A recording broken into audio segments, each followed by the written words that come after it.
तर आपल्याला question number 15 solve करायचा आहे. तर question number 15, let the RMS velocity of molecule of a given mass of gas be C1 at temperature 27 degree Celsius. तर RMS velocity जी आहे C1 इतके दिलेले आहे कोणत्या टेम्परेचरला 27 degree Celsius. when the temperature is increased to 327 degree Celsius the RMS velocity C2 तर त्याचा RMS velocity म्हणजे जेव्हा टेम्परेचर आपलं इंक्रीज होणार आहे किती 327 डिग्री सेल्सिअस त्यावेळी त्याचा RMS स्पीड आहे C2 इतका.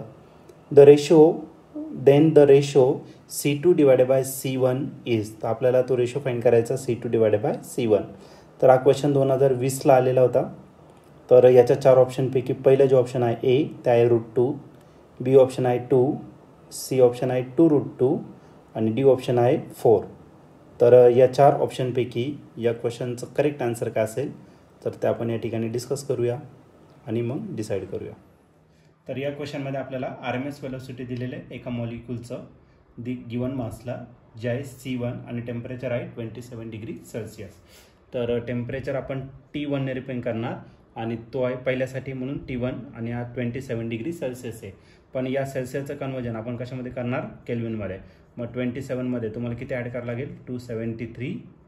तर तो कन्वर्ट होणार केल्विनमध्ये. 7 + 3 10 परत 7 + 3 10 कॅरी 1 2 + 1 किती झाला 3. मग झालं 300 केल्विन. हे झालं टेम्परेचरचं कन्वर्जन. आता त्याचं जे टेम्परेचर आहे ते इन्क्रीज केलं आहे किती 327 डिग्री सेल्सिअस. तर टेम्परेचर T2 आहे आणि तो आहे 327 डिग्री सेल्सिअस.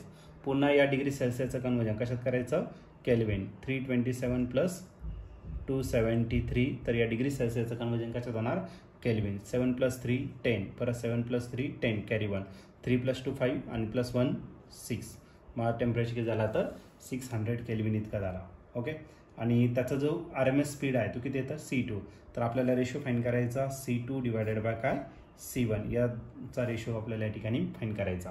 जर RMS स्पीड जर घेतला तर RMS स्पीडचा जो फॉर्म्युला आहे तर CRMS is equal to √3RT/m.